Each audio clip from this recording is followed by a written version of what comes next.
Bismillah, assalamualaikum guys. Kembali lagi di channel Jurnal Terupdate. Jadi ini ada diskusi yang menarik di panggung ILC yang bertema PDI mulai dibidik. Sekjen PDIP Hasto mulai dihabisin. Jadi ini memang berawal dari HP dan tas Hasto Sekjen PDI Perjuangan yang disita KPK lewat ajudannya saat pemeriksaan terhadap Hasto sebagai saksi guys. Jadi tak perlu berlama-lama, langsung saja kita simak video ini guys. Bismillah. Kalau ada yang bertanya keberadaan di mana Harun Masiku, yang harus diperiksa penyidik. Kerja betul nggak? Benar nggak cari? Ya. Itu dong. Tapi jangan panggil orang lalu menyita barang.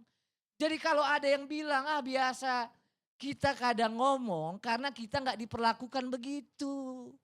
Bukan anak, bukan keluarga. Coba bapak ibu ya pernah nggak tahu menau ya barangnya diambil, mau nggak? Nggak mau dong. Saya mau bilang begini, apa itu penyitaan? Ya, kalau kita lihat hukum acaranya dan KPK juga harus ikut hukum acaranya, itu baca pasal 8 ayat 1 junto pasal 75 ayat 1. Ya. Apa tujuan penyitaan? Tujuan penyitaan adalah untuk pembuktian.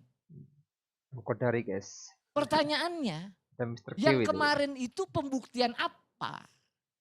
Untuk apa? Ya. Jadi kalau ada yang menyampaikan bahwa Pak Hasto ditarget, saya yakin betul. Ini guys. Udah 4 tahun kok kalau pakai pasal 21. Kalau pakai pasal suap, pasal 5, pasal 13. Udah disidang Pak. Malah udah bebas orangnya. Nah pertanyaannya, kenapa timbul bersamaan dengan pemanggilan Pak Hasto di Polda? Saya juga yang dampingi. Kenapa baru sekarang? Jadi Pak, pengalaman saya sebagai advokat, kalau orang itu buron atau lari, cuma 2 penjelasannya. Nggak bisa ditangkap atau sengaja nggak ditangkap. Waduh guys. Ahli banyak, fasilitas banyak, alat canggih. Jadi kalau terkait buron, terkait pelarian Harun Masiku, yang pertama harus diperiksa dan ditanya penyidik. Kenapa sampai hari ini belum tertangkap? Kenapa hari ini belum diketahui keberadaannya? Kenapa hari ini tidak bisa ditangkap? Jadi jangan panggil orang atau sita staf orang Pak. Ya, dengan cara-cara abad ke-13. Ya, inquisitorial namanya. Ya. Jadi kesimpulannya ada 2 yang saya mau sampaikan. Bentuk perilaku dan perbuatan penyidik ini dapat dikatakan pelanggaran terhadap hak asasi manusia. Makanya tadi siang tim pengacara mendampingi Pak Kusnadi melapor mengadu ke Komnas HAM. Ini juga berkaitan dengan pelanggaran etika. Ya, orang dibohongi, minta aja kalau HP sama Pak Hasto kok bisa dikasih. Ya kan? Toh yang dipanggil saksi ke KPK kan beliau. Dan beliau datang sebagai warga negara yang patuh. Kenapa harus diperlakukan begitu? Nah, oleh karena itu kemarin kami juga sudah melaporkan ke Dewan Pengawas KPK. Yang ketiga adalah diduga ini bentuk dari perampasan. Jadi pelanggaran tindak pidana sebenarnya. Nah, oleh karena itu kami sedang mendiskusikan apakah ini juga dugaan tindak pidana perampasan barang. Yang keempat tentu dalam hal konteks penyitaan kami sedang mendiskusikan juga pra peradilan. Ya. Saya yakin di antara keempat itu ada yang kenal lah. Karena memang nggak betul caranya. Kenapa harus disita itu 700.000? Baca KUHP dong. Yang namanya barang bukti ataupun penyitaan untuk tujuan pembuktian. Contoh yang paling mudah. Ketika ada pencurian motor, yang disita motor Pak. Jangan ladang sama sawah. atau buku orang, ya kan? Besok-besok kita semua di sini ada tindak pidana dipanggil, ya kan? Semua bisa disita. Padahal KUHP jelas bahwa penyitaan tujuannya tidak lain tidak bukan adalah untuk pembuktian di muka persidangan.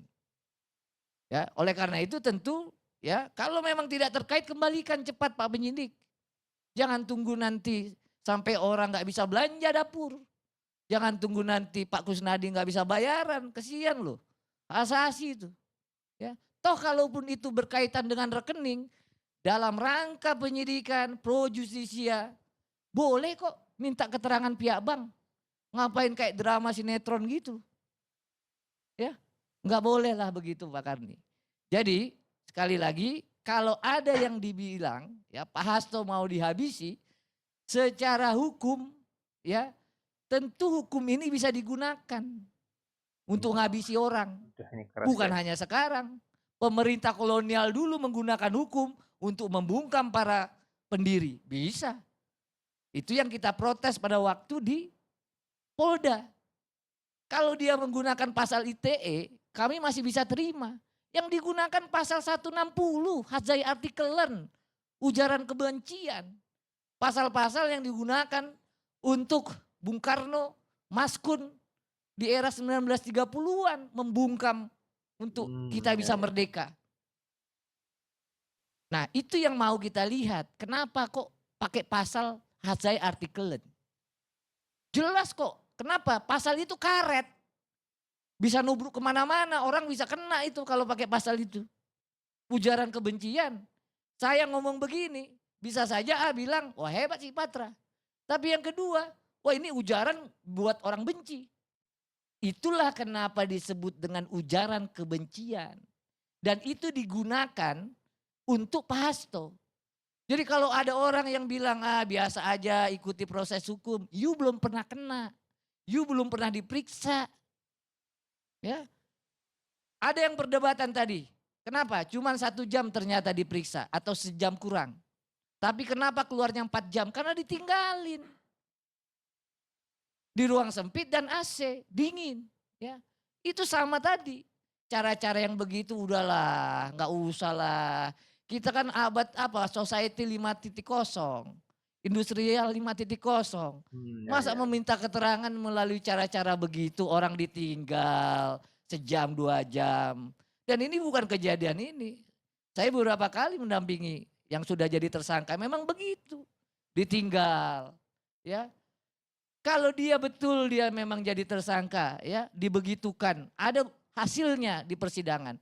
Nah kalau cuma saksi aja Pak. Mungkin dia bekerja. Mungkin dia juga mencari nafkah. Harusnya yang namanya pertanyaan itu bisa setengah jam. Kenapa dibuat sampai malam?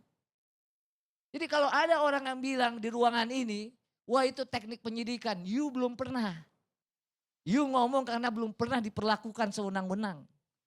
You belum pernah merasa diperlakukan tidak adil. Ya. Jadi kita mau lihat di sini adalah ada 2. Sepanjang proses hukum dilakukan dengan proper, dengan fair. Ya. Pak Hasto bilang ke saya, dia siap. Sepanjang fair, proper, dan adil. Tapi kalau dia diperlakukan sewenang-wenang, dia akan lawan. Nah, bentuk perlawanan itu sekarang kami lakukan. Lapor ke Komisi Nasional Hak Asasi Manusia, melapor ke Dewan Pengawas KPK. Kami pikirkan akan melapor ke kepolisian dan juga mengajukan pra-peradilan. Nah, sudah dalam konteks ini yang kedua saya sampaikan kalau seorang sekretaris jenderal partai besar diperlakukan seperti itu, ya, stafnya pula diperlakukan seperti itu, bagaimana masyarakat? Bagaimana pegawai-pegawai yang dipanggil jadi saksi? Bagaimana orang-orang yang biasa dipanggil menjadi saksi perlakuannya?